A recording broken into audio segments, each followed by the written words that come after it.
I just can't work in this chaos. It's still a mess from when I did the merch video. It's gotta be cleaned up. So let's go do that. And then we're gonna sit at the desk and we're gonna brainstorm all the ideas of ways to make money with pet photography. But come on, let's clean this up. Let's go.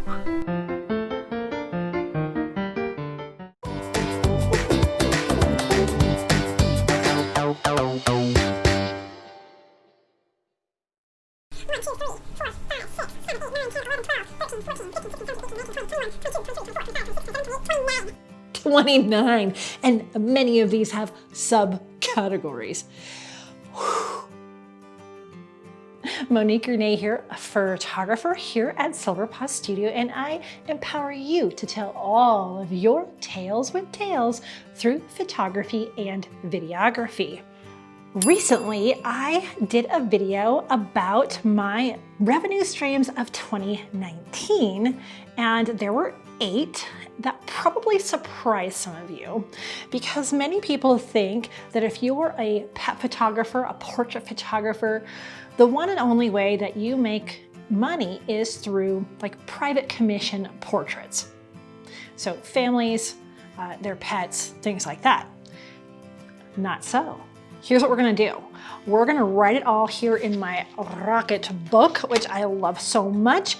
And then the Rocket book has this cool app where I can make it into a PDF. What I will do is make the PDF from today's video into a downloadable PDF for you. All you have to do is sign up for the Pet Photographers email group. You are invited. So follow the link here. It's also down in the description and you can get that. We're gonna look at photography and really any type of photography. Yes, this channel's all about pet photography and videography, and of course I photograph people too, I love that. But you can use this for any type of photography, but you get kind of a niche when you do this with pet photography. We're gonna start off right in the middle and we're gonna say photography.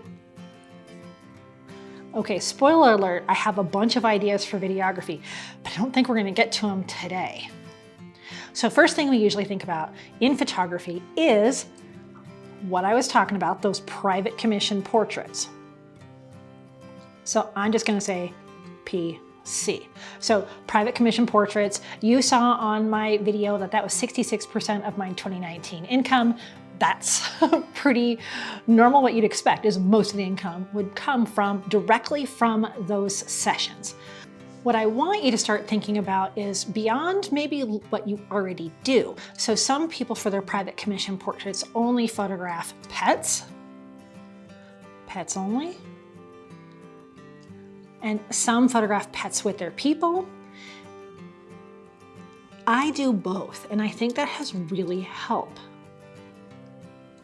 And then also from those private commission portraits, you can have extra prints. So later on down the road, they might call you and say, oh man, I need another print for this, or I need cards made from this, that kind of thing. So here we go for private commission portraits. Next thing we want to look at is business.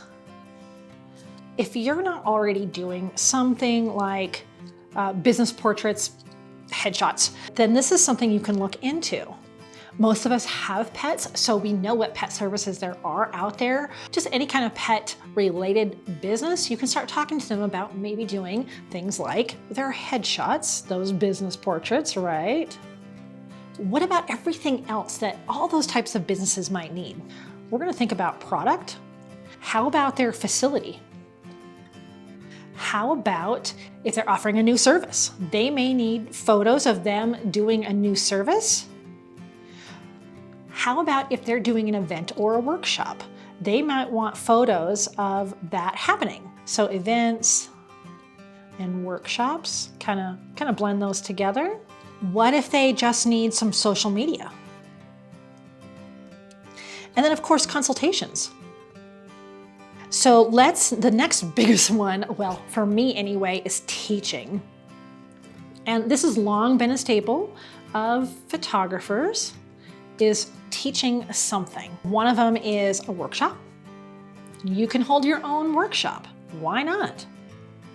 How about the podcast? People do make money on podcasts. How about doing one-to-ones? So every once in a while, I have a client who says, oh, I just bought my child a camera.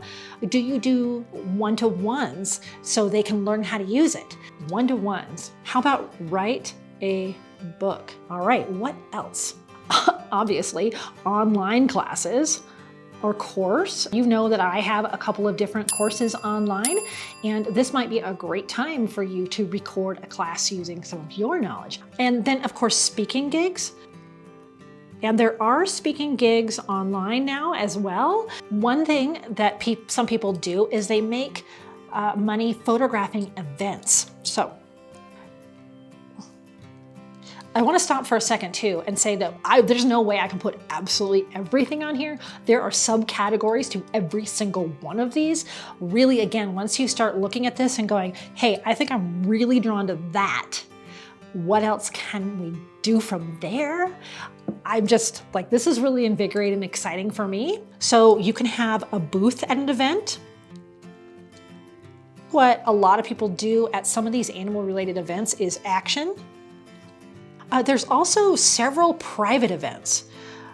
There are club specific events that maybe it's more of a training event or it's a closed event for workshops, any kind of thing. And so there are private events as well. And the last kind of event on here, a gallery. So you can have a one night, like a First Friday type, and you could be in there and you can sell your work in the gallery. Oh, I'm running out of room. Oh goodness, okay. So I'm gonna come over here and we're gonna talk about stock. So stock photography, there's a lot of talk about stock photography. The pay for that has gone down a lot over time, but I can tell you, if you want to go with a stock agency, HeartSpeak actually does have a stock agency and their royalties are pretty good. And then you can also do individual licensing. So that would be, you took this awesome picture and a magazine wants to use it, let's say, or the organization or the business behind it says, oh, hey, can I license that image in this publication or for this way? So go along with the gallery. I also want to talk about fine art. So this would be prints. It can be direct prints.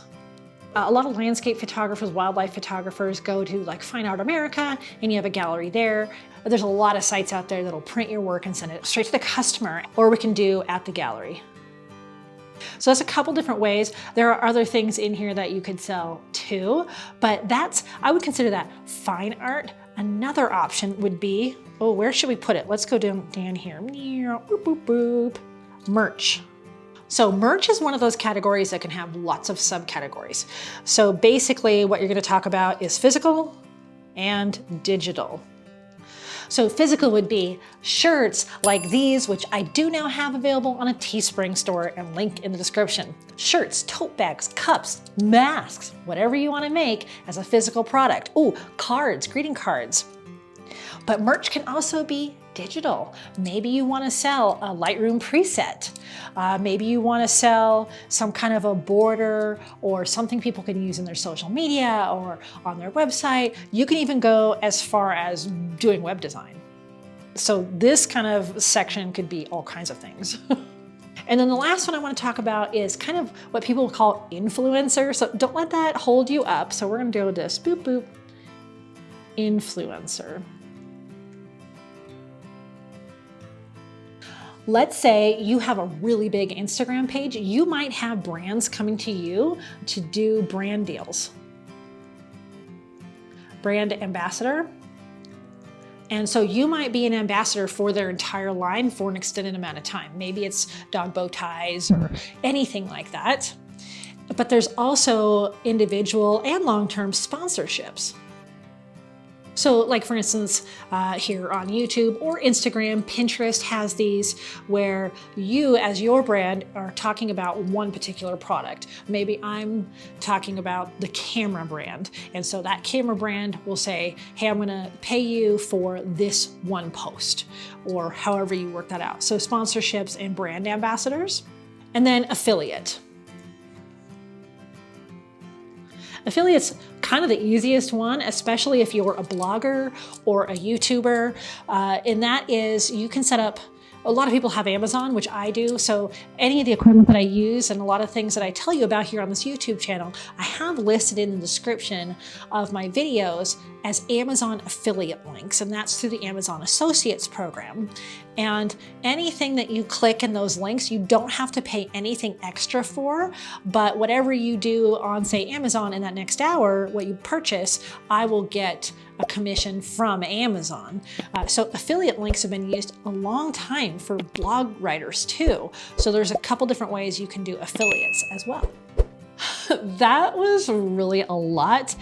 And look at that. Oh my goodness. Yes, I will make sure that I make this into a PDF for you. I need to go to an event, an online event that I'm holding, but I will be back. And then we're gonna do another whole page on the ways that you can earn revenue with pet video. Oh yeah, I thought there'd be one or two, and there's quite a few when it comes to pet video too. But that will be the next video. It's just a lot to think about right now, so I don't want to overburden you with the whole next thing.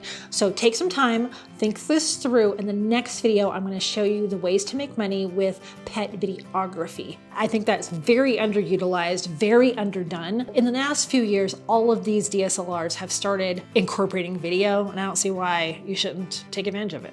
Oh my gosh, I would love to come up with even more ideas. If you have some, type them down in the comments. Of course, we all want to know. I invite you to add to that. Is your mind blown as much as mine? I can't believe it, 29. Clearly, you're not gonna do all of these all the time, but you might dabble in some and realize, ooh, I really love this, or this is working really well, or if I just start this, it can kind of go on autopilot for a while.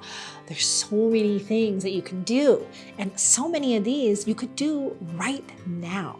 I am going to go host my online virtual pet summit event. See you in the next video talking about ways you can make money with pet video. Oh yeah. And so if you liked this video, be sure to check out all of these. I know you'll love them. And as always, I wish you many woofs, purrs, and TREATSs.